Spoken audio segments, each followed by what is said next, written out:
ناظرین، ایک دن ایک نوجوان لڑکا رات کو اکیلے اپنے کمرے میں سویا ہوا تھا کہ اچانک کھڑکی سے اس کو کچھ اندر آتے ہوئے محسوس ہوا۔ وہ نوجوان لڑکا ڈر گیا، ماں کو زوردار آواز میں کہا، یہ کیا آ رہا ہے؟ اس کی ماں کراہتی ہوئی اٹھی، یہ شاید صرف ایک درخت کی شاخ ہے جو آپ کی کھڑکی سے ٹپک رہی ہے، اس نے کہا۔ لیکن میری کھڑکی کے قریب تو کوئی درخت نہیں ہے، لڑکے نے جواب دیا۔ پھر شاید صرف دیواروں میں چوہے ہیں، اس کی ماں نے بڑبڑایا۔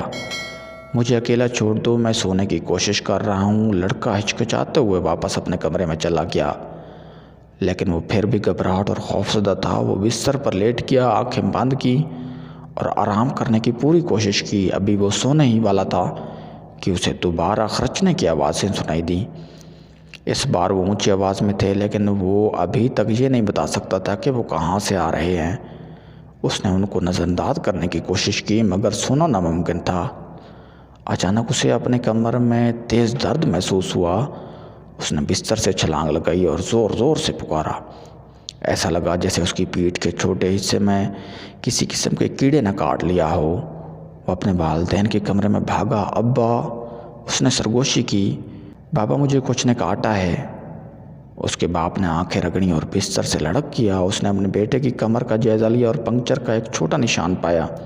زخم سے خون کے 2 قطرے ٹپک رہے تھے۔ یہ کسی کیڑے کے کاٹنے کی طرح نہیں لگتا، اس کے والد نے کہا۔ پھر یہ کیا ہے؟ لڑکے نے پوچھا۔ باپ نے کوئی جواب نہیں دیا، اس کے بجائے کہ وہ لڑکی کے سونے کے کمر میں گیا اور اس کا بیٹا قریب سے پیچھے چلا گیا۔ اس نے لائٹ آن کی اور بیڈ کا جائزہ لیا۔ چادر میں ایک چھوٹا سا سوراخ تھا اور گدے میں کچھ سامان نکل رہا تھا۔ میں جانتا ہوں کیا ہوا ہے، اس کے والد نے کہا۔ گدے میں سے ایک چشمہ ضرور نکل گیا ہوگا۔ اس کے والد نے گدے کو پلٹایا اور نیچے دیکھا۔ جو کچھ اس نے پایا اسے صدمے اور وحشت سے اس نے بھر دیا۔ گدے کے نیچے ایک لمبی چھری چھپی ہوئی تھی۔ بیڈ کے نیچے انہیں قالین پر کیچڑ اور گندگی کی نظر آئی۔ بیڈ روم کی کھڑکی کھلی تھی اور باہر کیچڑ والی گھاس میں تازہ قدموں کے نشان تھے۔ اس وقت کوئی کھلی کھڑکی سے لڑکے کے کمرے میں گھس آیا اور اس کے بستر کے نیچے انتظار میں لیٹا تھا۔ اس نے جو پراسرار خرچنے کی آواز سنی تھی وہ یہ تھی کہ کوئی اس کے بستر کے نیچے لیٹا تھا، گدے پر چاقو سے وار کر رہا تھا، اسے مارنے کی کوشش کر رہا تھا۔